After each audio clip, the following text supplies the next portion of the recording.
Do you want to disable double click to install on your iPhone? Hey there, this is Steve, and today I will show you how you can remove double click to install apps on iPhone. So let's get started. First, open Settings, tap on Apple ID. Now tap Media and Purchases. Tap Password Settings. Turn on Required Password.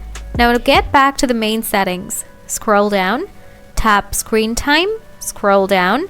Tap Content and Privacy Restrictions. Now tap iTunes and App Store Purchases. Select Always Require. Once you are done, get back to the main settings once more. Scroll down. Tap Face ID and Passcode. Enter your password. Turn off iTunes and the App Store. Now, there you are. From now, double click to install feature will be disabled from your iPhone. Please let me know in the comment section if you have anything to ask. Thanks for watching.